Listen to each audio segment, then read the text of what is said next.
Imagine for a second that from the very start, Shanks had looked down at 7-year-old Luffy, all bright-eyed and reckless, and decided, you know what, kid? Sure, hop on board. In other words, what if Luffy was actually raised by a red-haired Shanks? From that day in Fuchsia Village, the entire One Piece storyline would have changed in a heartbeat.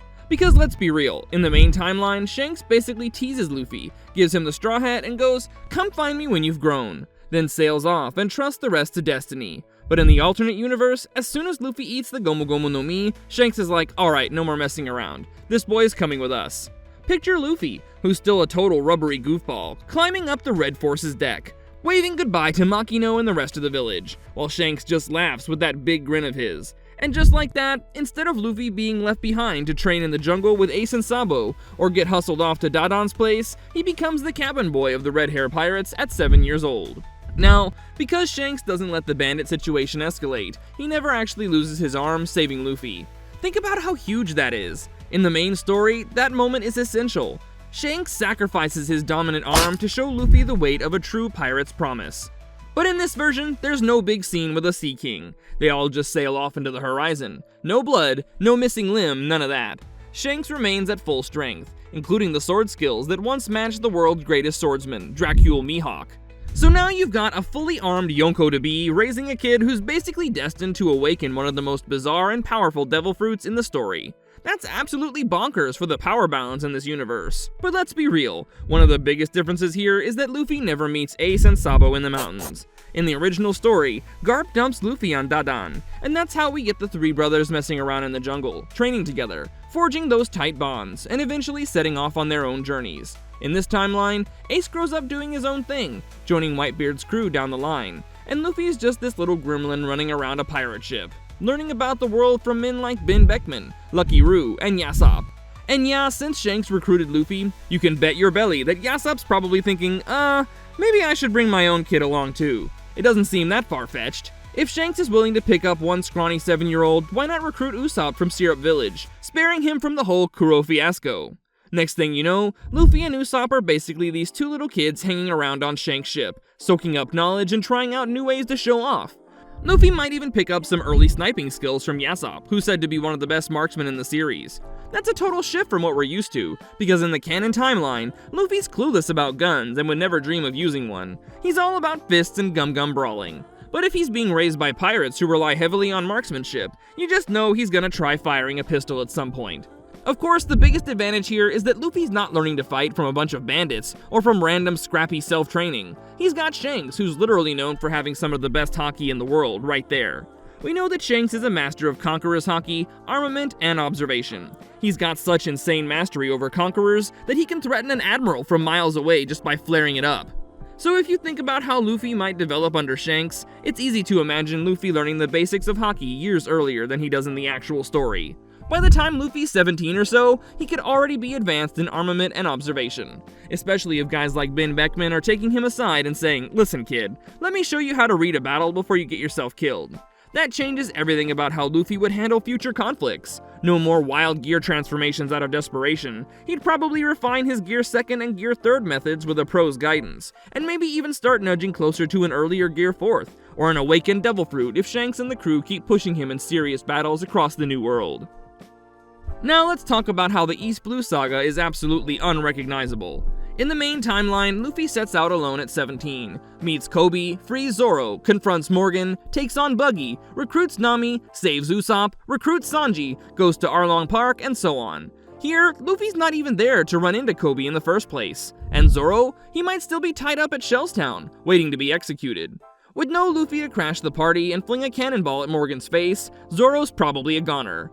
That's one of the saddest outcomes. The future world's greatest swordsman never even gets a shot at fulfilling his dream. And Nami? She's stuck in a nightmare with Arlong.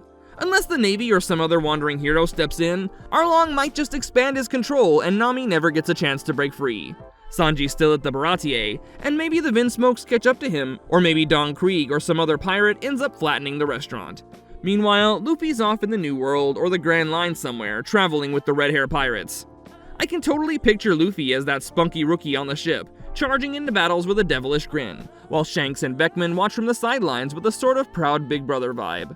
Instead of collecting his own crew, Luffy's polishing his rubbery attacks on formidable foes who dare challenge Shanks. that means he's building his bounty up alongside one of the Yonko, which is a crazy concept. By the time Whitebeard's war at Marineford rolls around, Luffy's name would be recognized across the sea as Shanks' fiery protege. And how would Marineford even go down? Ace still hunts Blackbeard, gets captured, and the Whitebeard pirates would go to war with the Marines. Without Luffy personally invested in saving Ace, there's no chaotic Impel Down infiltration, no epic moment where Luffy charges across the battlefield screaming for his big brother. Maybe Shanks does decide, we gotta help Whitebeard, but Luffy's not as emotionally driven. Sure, he might show up if Shanks commands it, he's part of the crew after all, but he's not in that frenzied, love-driven rampage we see in canon. Ace might still die at Marineford because Luffy isn't there to block Akainu, or maybe the presence of the red hair pirates from the start of the war changes the entire timeline. Shanks intercepts Kaido earlier or negotiates differently. Maybe the red hair pirates arrive sooner and manage to save Ace. Who knows? An even crazier twist is the possibility that with Luffy around, the red hair pirates are that much stronger, so Kaido can't risk an all-out brawl with them. We might see Shanks, Luffy, Beckman, and the rest arrive at Marineford while the war is still raging. Then, Luffy, having never grown that brotherly bond with Ace, but still aware that Ace is Garp's grandson too, might be like, I'll save him anyway. That could flip the script of the entire war. But would Luffy awaken his devil fruit in that scenario? Maybe. Having Shanks' crew around could push him to new heights, especially if he's forced to take on an admiral or a warlord. With Shanks backing him, Luffy might hold his own against Kizaru or Aokiji, doing advanced Haki clashes or something insane like that. The hype levels are off the chart just imagining that.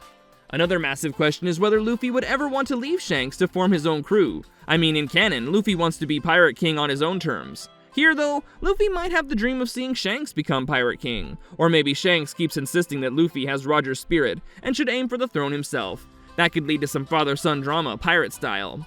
With Luffy eventually saying, I gotta do this on my own. He breaks off from the red hair pirates in the New World, gathering a small group of allies or misfits he meets along the way. Maybe he finds Robin at some point, who's on the run from the Marines, or stumbles upon Chopper in a comedic twist, and tries to piece together a Straw Hat Crew 2.0. But it's nowhere near the same vibe as the original Straw Hats. People like Zoro, Sanji, Nami, and Usopp either don't get picked up at all, or end up with completely different fates. It's bittersweet, because the found family dynamic we know and love never forms the same way. And don't forget Garp.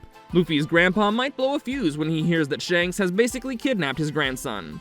Garp already despises pirates, but the idea of his precious Luffy being dragged onto a Yonko ship could make him snap.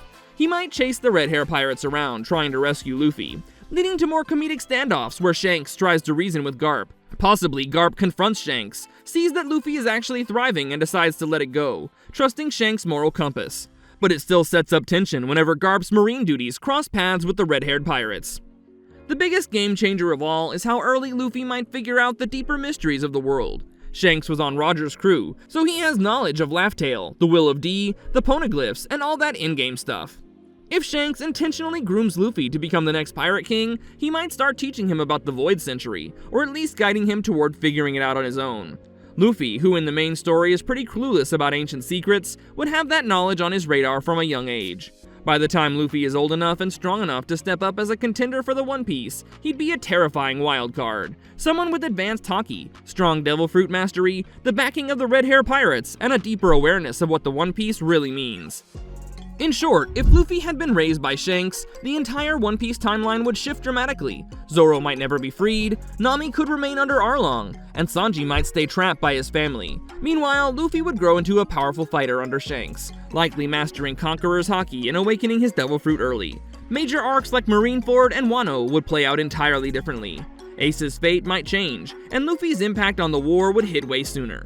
It's one of the wildest alternate realities imaginable, and honestly, I can totally picture Shanks grinning as his apprentice rewrites history.